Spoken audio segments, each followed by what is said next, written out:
Abra sua Bíblia em Lamentações de Jeremias capítulo 3 e deixe o texto aberto, que nós já vamos fazer a leitura já do versículo 21. Lamentações de Jeremias capítulo 3, versículo 20, 21. Eu já contei isso aqui para vocês. Chamo a sua preciosa atenção para que você tenha paciência para ouvir pelo menos um pedacinho disso novamente. Quando eu completei 40 anos, eu tive que fazer um exame que é conhecido, que é o cateterismo. Com 40 anos, hoje com 49 anos, então já se vão aí 9 anos. Desde então, todo ano, o cardiologista e outros especialistas pedem uma bateria de exames. Em alguns momentos eles dizem, tá ok, isso tá bem, isso aqui deu uma alteradazinha, aquilo outro, porque tem os referenciais para que eles possam dizer como que anda a saúde. Mas nesse ano, além de ser acompanhado pelo cardiologista, há 2 anos eu passei a ser acompanhado também pelo hematologista. Um tempo desse, eu fui ao médico e ele olhou e falou assim, rapaz, seu sangue está meio estranho, hein? Eu falei, mas como assim? O que significa isso? Ele falou, numa linguagem de leigo, ele está muito grosso. Eu lembrei do meu pai, eu falei, eu podia chupar limão, que o pai falava assim, chupa limão que vai raliar o sangue. Vai raliar o sangue. Bem, aí esse médico me recomendou e eu estou sendo acompanhado por essa doutora. E aí esse ano ela pediu juntamente, com outros especialistas os exames e depois de então olhar alguns, ela olhou um e disse assim, olha, o senhor está com ausência de vitamina B12. E eu vinha experimentando um cansaço, um abatimento físico, um esgotamento, que eu pensava assim, rapaz, esse ano está puxado, hein? Muitos atendimentos, muitas coisas que eu carreguei no alforje, no meu coração, na mente, eu carreguei um monte de coisa e eu acho que em razão disso que estou cansado. Mas aí quando ela então disse que eu estava com ausência de vitamina B12, então eu percebi que não era só a questão do cansaço, embora isso possa ter um reflexo. E ela foi me dizer o que isso pode causar. Confusão mental, prejuízo na visão, problemas cardiovasculares, insônia, noites mal dormidas. Isso tudo provocado pela ausência de vitamina B12. Cansaço, moleza nas pernas, aquela frouxidão, aquela falta de energia, de ânimo. E pode culminar com depressão. Uma dica para os conselheiros bíblicos. Talvez pode acontecer que você esteja aconselhando uma pessoa e ela está com depressão e talvez o que seria necessário é reposição de vitamina B12. Pode acontecer. E eu estou dizendo isso porque essa era a minha situação, mais voltada para essa questão física. E eu estou tomando a vitamina, já me sinto melhor, estou dormindo melhor, estou mais disposto. Até disputei 2 partidas de futsal com os meninos aqui nesse fim de ano. Diga-se de passagem, dei show, fiz gols. Desse jeito. Mas pode ser que você esteja chegando no fim do ano e o seu abatimento não seja físico. Pode ser que o seu abatimento é emocional. Pode ser que quando nós demos a largada, no dia 1º de janeiro de 2023, nessa grande pista, nesse grande corredor da história, você deu a largada entusiasmado, com propósitos, com alvos, com isso, com aquilo outro, e de repente colocamos o nosso carro na rodagem, metaforicamente falando, e vieram os altos e baixos, as curvas, os terrenos íngremes, e o carro está chegando no dia 31 de dezembro de 2023, tem avarias, o pneu está gasto, o óleo baixou, o motor não está mais vigoroso como estava no dia 1º de janeiro de 2023. E você nem consegue explicar muito bem o que está acontecendo. O fato é que muitos estão terminando 2023, e eu estou falando para pessoas aqui nessa manhã, que vão se identificar com isso, estão terminando 2023 com a alma adoecida, porque a vida foi dura demais, porque os embates aconteceram na esfera física, na esfera emocional, na esfera espiritual, e você está cansado, você não está com muito entusiasmo para a recepção, a acolhida do ano de 2024, por conta de muitas coisas que aconteceram. Para alguns de vocês que estão aqui nessa manhã, o 2024, seja honesto, seja sincero, não está sendo aguardado com expectativa, não. Você não está bem. Você está abatido. André? Justiniano, que está ali do lado. Você está abatido. Para outros, o ano tem sido esperado, mas com falta de ânimo. Não estou com ânimo, não.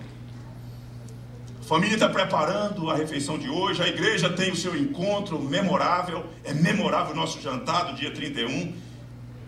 Às 20h30 nós estaremos juntos aqui no Salão Anexo, se Deus quiser. Mas a mente está adoecida.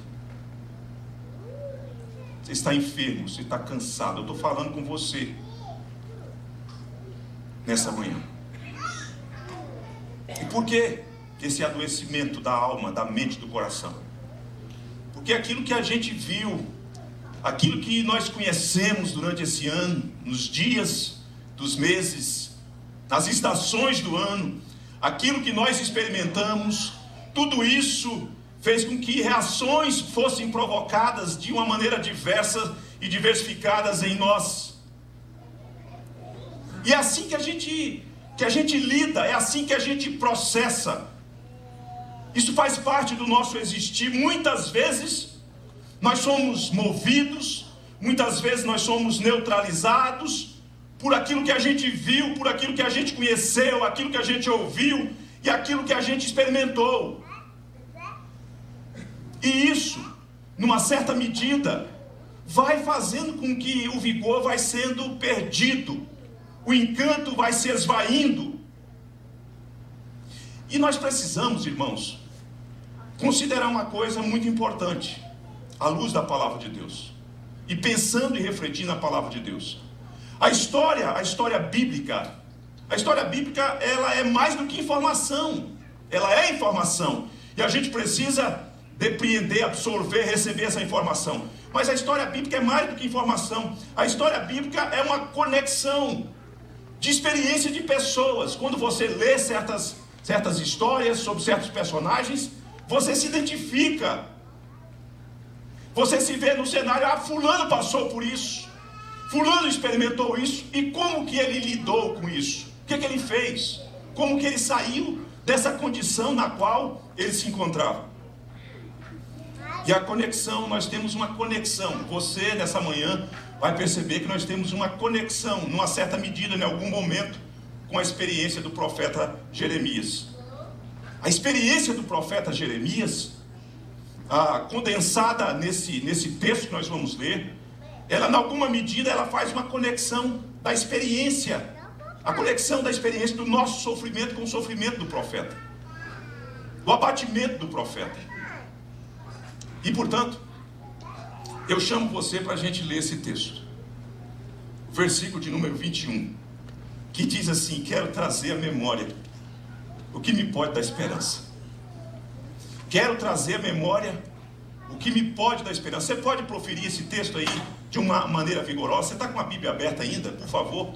Você pode citar o texto, como que dizendo para você mesmo, mas fazendo com que o seu irmão ao lado, à sua frente, atrás de você, escute o texto. Vamos dizer? Vamos? Diga então.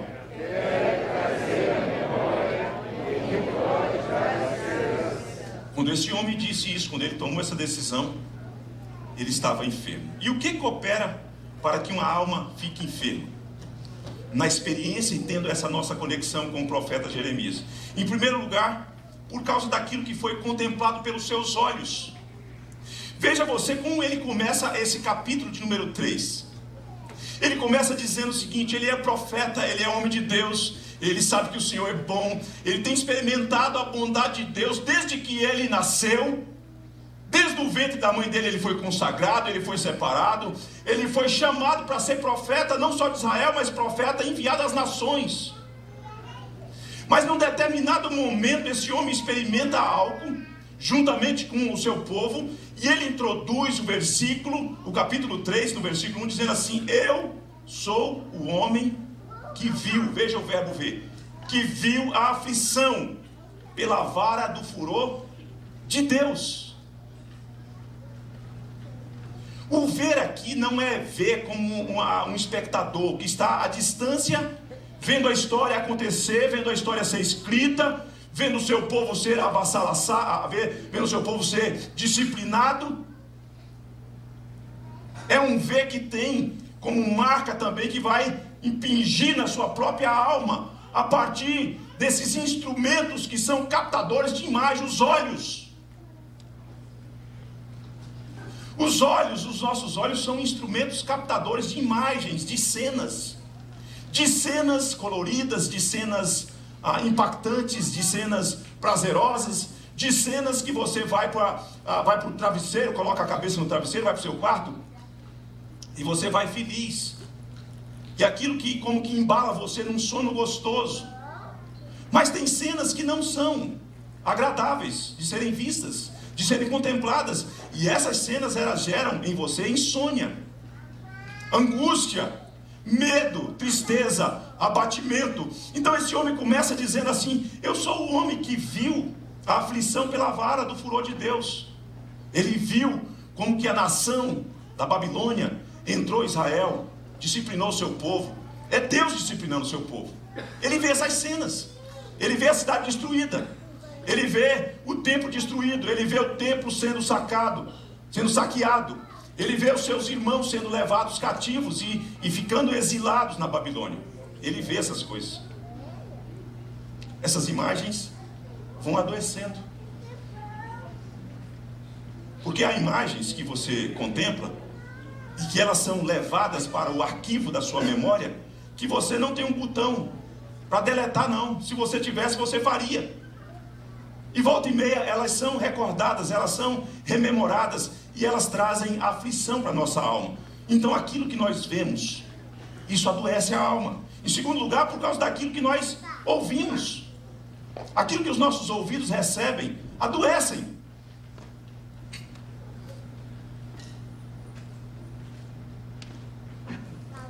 A gente escuta coisas bonitas, a gente escuta poesia, a gente escuta algumas músicas boas, né? Algumas só misericórdia de Deus.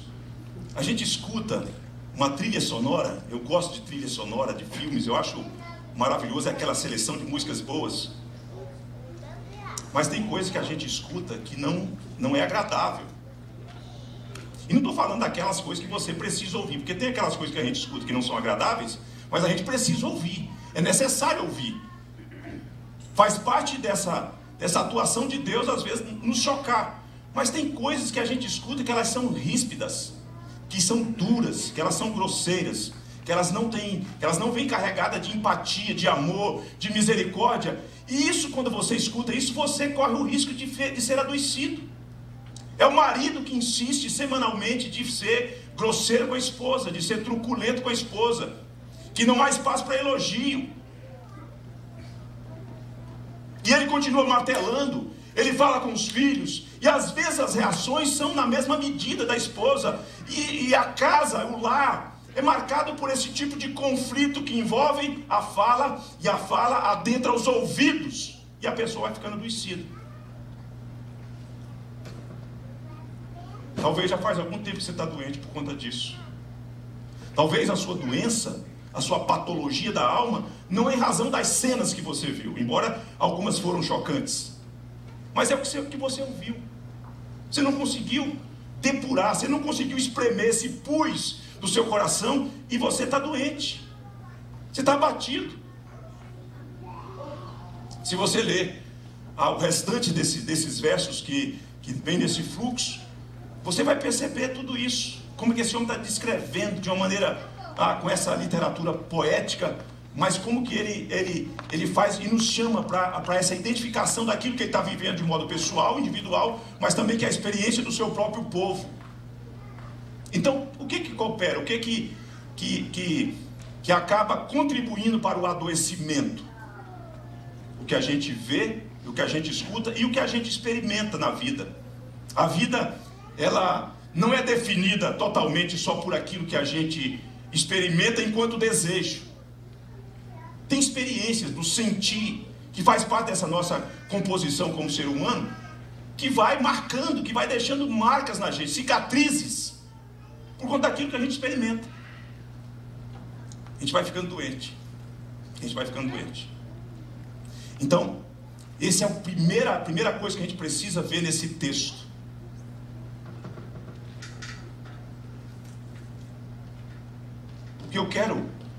O que eu estou compartilhando com você aqui, é o seguinte: o tema que a gente está, eu não estou introduzindo a minha mensagem não, essa primeira parte já foi o primeiro ponto. É o seguinte, é relembrar para restaurar. A gente precisa relembrar para restaurar. E essas coisas vão fazendo com que a gente fique adoecido. E esse homem estava doente. Ele estava enfermo. Ele estava gemendo. Tudo aquilo veio como que entulhando a alma dele, o coração dele, como cascalho, como coisas que foram meio que apodrecendo a sua alma, e ele está vivendo um momento difícil. Agora veja que para ele chegar onde ele chegou para tomar essa decisão, olhe comigo o que descreve o versículo de número 17. Olha só, eu estou saltando alguns versículos que você, se você olhar, você vai perceber o drama dele. Olha o versículo 17, ele diz assim: afastou a paz da minha alma. Nós estamos lendo a declaração de um homem crente, de um homem de Deus, de um homem que é ministro de Deus, que é profeta de Deus. Ele diz: afastou a paz de minha alma, esqueci-me do bem. Quem é que tem a coragem de, num determinado momento, dizer: é assim que eu estou vivendo? Eu sei que existe paz, eu sei que a nossa alma almeja por paz, eu sei que nós temos o discurso da paz, mas quer saber de uma coisa? A paz foi afastada da minha alma. Não tem paz, está um conflito aqui dentro. Eu estou numa crise existencial. Eu não durmo bem mais. Eu não me relaciono bem mais com as pessoas, nem comigo mesmo. Sabe por quê? Porque eu não tenho paz. Eu perdi a paz. A paz foi arrancada de mim. E sabe de uma coisa? Eu estou sofrendo até de um lapso de memória. Esqueci-me do bem. Eu não consigo me lembrar das coisas boas que aconteceram. Parece que aconteceu um apagão na minha mente. Olhe o versículo 18. Então disse eu: já pereceu a minha glória, como também a minha esperança no Senhor. Quem está dizendo isso é um homem crente. É um homem que amava o Senhor.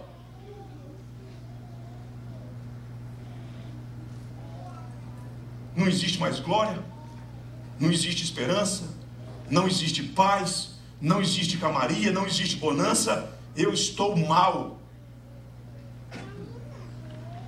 Versículo 19.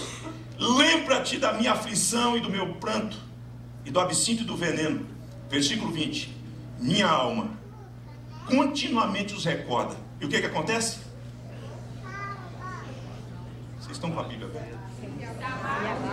E se abate dentro de mim. Sabe quais têm sido as minhas recordações? A lembrança do que aconteceu comigo. Não tenho tido espaço para lembrar de outras coisas. E sempre que eu me recordo dessas coisas, e elas são constantes, minha alma definha, se abate, perde o vigor. Eu não tenho brilho, eu não tenho alegria de viver. Eu estou mal.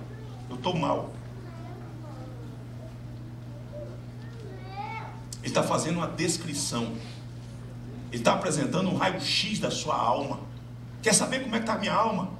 Eu vou abrir o coração para vocês e vou declarar para vocês. Talvez vocês fiquem chocados, mas talvez vocês se identifiquem também com o meu drama, porque talvez a minha dor também seja a sua dor. E uma vez que ele vai trilhar um caminho, e a palavra de Deus vai acessar o nosso coração, estará à disposição de todos nós, quem sabe nessa manhã, o relembrar vai restaurar a sua alma, vai revigorar novamente o seu coração. O certo é que ele faz isso, e quando ele faz isso, ele está dizendo o seguinte, olha, para ele chegar à conclusão, ou ao versículo que nós iniciamos a leitura. Ou seja, quero trazer à memória o que me pode dar esperança. O que ele está fazendo é o seguinte, olha, se eu continuar assim, doente desse jeito, sem fazer nada, com os braços cruzados, aceitando a situação como ela é, como ela está processando, eu vou morrer. A gente morre, irmãos, a gente morre não é só fisicamente, a gente morre existencialmente. Eu tenho certeza que você já olhou para pessoas e não tinha brilho nos olhos, alegria de viver. Você já olhou para a gente assim, e talvez foi você mesmo lá no espelho, quando você foi ao espelho e você falou assim, eu perdi a alegria de viver, eu estou sendo conduzido, o vento está me levando, o vento da existência, da história, eu estou nesse corredor, mas não há alegria. O que ele está apresentando, portanto, quando ele descortina a sua alma e apresenta o seu coração e fala, quer ver como eu vou escancarar para vocês, eu vou chocar vocês, eu vou dizer como eu estou me sentindo. Então, uma vez que ele apresenta aquele diagnóstico, uma vez que ele faz uma descrição do seu quadro, ele vai agora para uma decisão. Porque se eu continuar assim, com esses entulhos, com esses cascalhos, com essas coisas que entraram por conta do que eu vi, por conta do que eu ouvi, por conta do que eu experimentei, não há outra saída para mim. E é aqui então que entra a decisão. Quero trazer a memória que me pode dar esperança. Sabe o que eu vejo aqui nesse texto? Eu vejo aqui nesse texto que o verbo querer, ele mostra o empenho de uma pessoa por uma decisão racional. É um empenho. É como se ele tirasse as suas gotículas restantes ainda de energia, de gás, de vigor que lhe resta ainda nessa existência. E ele diz, olha, eu preciso tomar uma decisão, e essa decisão é racional. E o que isso mostra? O que traz esse verbo? Ele mostra a necessidade de um esforço intelectual. Às vezes a gente fica desejando mudança, e a gente fica desejando mudanças que seja um negócio mais místico. Eu acho que se eu for ao culto hoje, se eu sentir alguma coisa, se a música me tocar, se o repertório for legal, quem sabe eu saio de lá revigorado. Às vezes Deus usa isso, mas às vezes você precisa parar sozinho e falar, gente, o que eu estou fazendo da minha vida? Por que eu estou agindo assim? Por que eu estou me conduzindo desse jeito? E para relembrar, para experimentar a restauração, é preciso que algo só será relembrado se algo é conhecido. Você só vai tomar uma decisão para revisitar o referencial do que você já experimentou, se você já conheceu aquilo. Se você não conhece aquilo, você não sabe o efeito daquilo na sua história, e não sabe o quanto aquilo é capaz de tirar você daquela condição e mudar, e dar uma guinada na sua vida. Vocês estão entendendo? Então, quando ele diz, quero trazer a memória que me pode dar esperança, este homem está fazendo um exercício, um esforço intelectual, racional, de uma ponderação equilibrada, madura, mas de algo que ele conhece. Eu conheço. Eu já experimentei as delícias da minha vida com Deus. Nem sempre foi assim. Nem sempre eu estive assim, atrofiando e abatido. O profeta, sabe o que está acontecendo? Ele tem informação de quem é Deus e dos feitos de Deus. E por que ele precisa fazer isso? Porque então o que está imperando? O que está sufocando a alma dele? O que está como um espinheiro que está fazendo com que a planta da esperança murche? São os dramas da vida. Tem gente que gosta de ficar focado nos dramas da vida, que nunca sai, que nunca tem outro discurso, que nunca tem outra fala. Ela fica remoendo aquilo, ela fica ruminando aquilo o tempo todo, pensando naquilo e compartilhando aquilo o tempo todo, e nunca sai daquela letargia e daquele coma espiritual no qual ela se encontra. A verdade é como o reverendo Robson já fez ecoar aqui. Tem gente que sente até alegria de falar que o problema dele é maior do que o problema dos outros. Você está com problema? Porque eu não falei do meu para você. Se eu contar o meu para você, você vai perceber que o seu,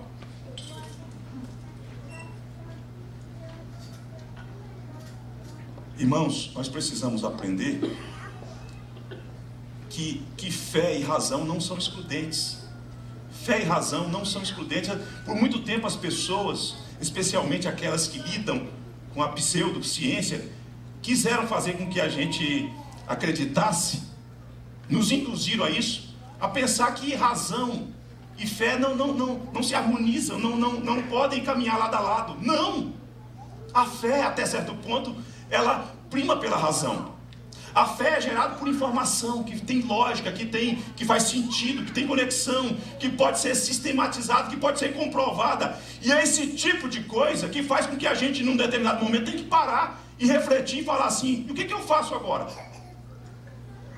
O que eu tenho que fazer agora? Agora é tempo de tomar decisão. O que ele está fazendo aqui é tomando a decisão.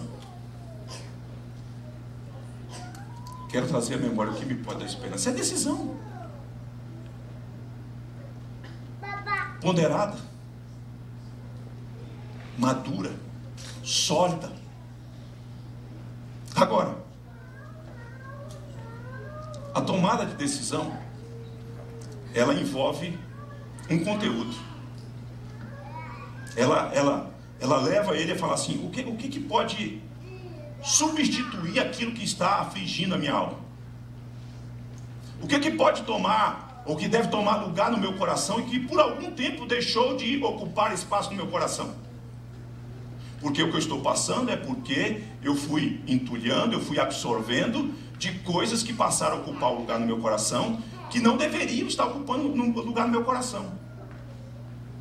O que tem ocupado o espaço da minha memória são essas experiências, e eu dei muito valor para essas experiências. Elas são inegáveis, mas o fato é que eu dei muito valor para elas e a elas.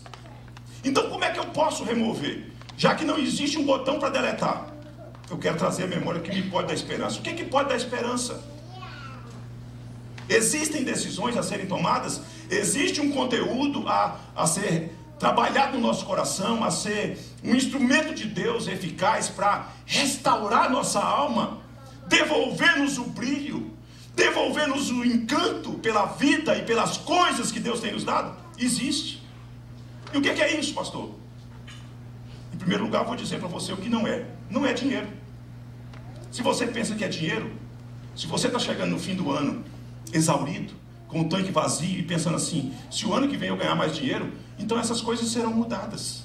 Eu serei mais feliz, eu serei uma pessoa mais realizada, eu serei uma pessoa mais plena. Não são essas coisas.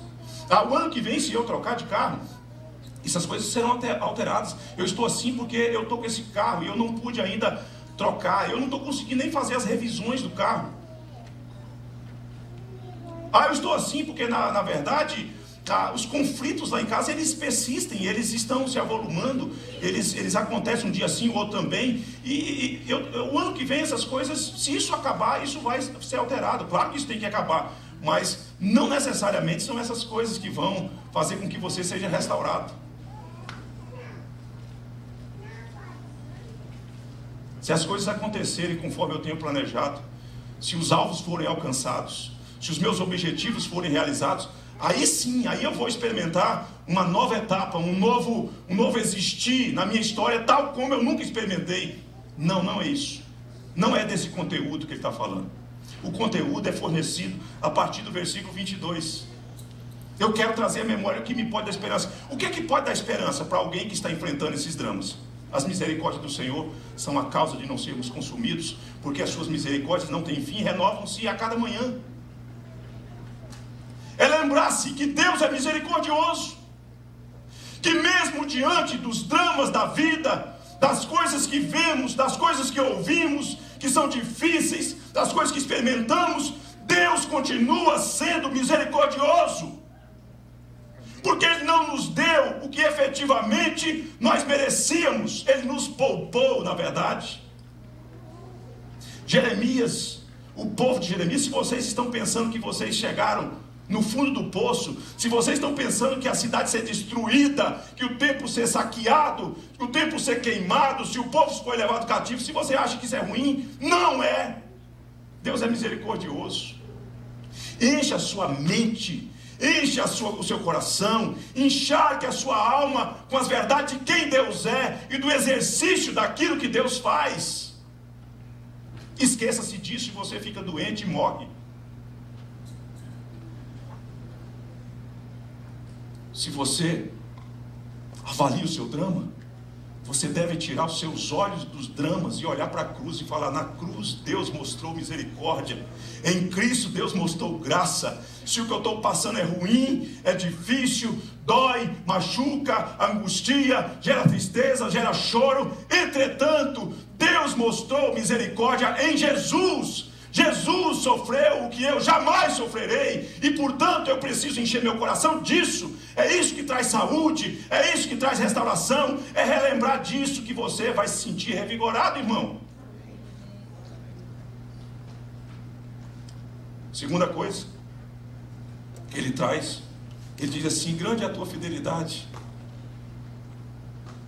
Porque no drama, no sofrimento, a gente pensa assim: parece que Deus se esqueceu das promessas que Ele fez. E aquelas promessas lindas, que Ele falou que ia cuidar de mim, que Ele falou que estaria comigo, que Ele falou que ia suprir as minhas necessidades, e isso, cadê isso? Parece que isso está distante, parece que isso não tem conotação histórica e concreta na minha vida. Isso é uma leitura parcial, prejudicada da sua miopia espiritual, da nossa miopia, da nossa incapacidade de olhar o todo, o quadro todo, a sua pintura, com todos os traços, com todas as belezas. Mesmo quando nós somos infiéis, Deus permanece fiel, porque Ele não pode negar-se a si mesmo. E o que Jeremias está dizendo assim? Ele está dizendo: grande é a tua fidelidade. Assim como Deus é grande em todos os seus atributos, a fidelidade também é da mesma altura que Ele é, do mesmo tamanho que Ele é, do mesmo poder, da mesma extensão. Faz parte de Deus ser fiel. E por que isso era importante para Jeremias? É porque diante do drama da cidade ser destruída, do povo ser levado cativo, talvez o profeta estivesse fabricando no coração: e cadê a promessa da vinda do Messias, do herdeiro do trono de Davi? Isso foi sepultado, isso foi esquecido?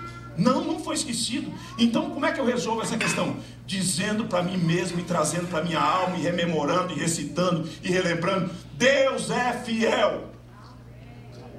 Deus é fiel. Terceira coisa, a minha porção é o Senhor. Diz a minha alma: portanto esperarei nele. Deus é o meu patrimônio, Deus é o meu quinhão, Deus é a minha herança, Deus é o meu maior bem. Precisamos ecoar o que o salmista Davi disse: outro bem não possuo senão a ti somente. Sabe por quê, irmãos? A gente precisa ter esse entendimento, porque na vida a gente tem perdas. Ao longo, talvez você tenha conquistado coisas em 2023, mas talvez você tenha perdido também. Talvez você tenha perdido a saúde, talvez você tenha perdido um ente querido, talvez você tenha perdido um investimento. Algumas coisas são perdidas ao longo do caminho, a gente não consegue abarcar tudo, tem coisas que saem entre os dedos. E quando essas coisas aparentemente são perdidas, você precisa se lembrar: perdi isso, mas o meu maior patrimônio é o Senhor Deus. O meu maior presente é Jesus, é o Senhor Jesus. A minha dádiva preciosa, o meu presente de ano inteiro e da vida inteira é o Senhor Jesus. Deus é minha herança. Esqueça-se disso e você vai se apequenando, até não ser mais percebido, nem por si mesmo e nem por ninguém. Bom é o Senhor. Bom é o Senhor para os que esperam por Ele, para a alma que o busca. O Senhor é bom. Passamos por isso mesmo. Não é problema dizer que está doendo mesmo. Não é problema dizer que você tem vontade de chorar mesmo. Mas você não pode perder a perspectiva bíblica do reino de Deus, de que Deus é bom. Deus é bom. Deus cuida de nós. Deus nos dá tudo do quanto nós necessitamos para a nossa subsistência. Deus é bom. Deus é bom. É isso. É encharcar a memória, o coração, a mente dessas verdades de quem é Deus. É que traz restauração para a alma cansada e abatida. É lembrar-se que esses feitos, esses atributos, essas qualidades e ações de Deus, percebidas em Deus, são concretizadas em Cristo. Esqueça-se disso e você perderá a motivação, o entusiasmo para caminhar, para realizar aquilo que Deus te chamou. Toda informação precisa ter conexão com o Senhor Jesus. E tudo isso aqui está conectado ao Senhor Jesus. Deus é misericordioso e Deus revela a misericórdia em Cristo na cruz.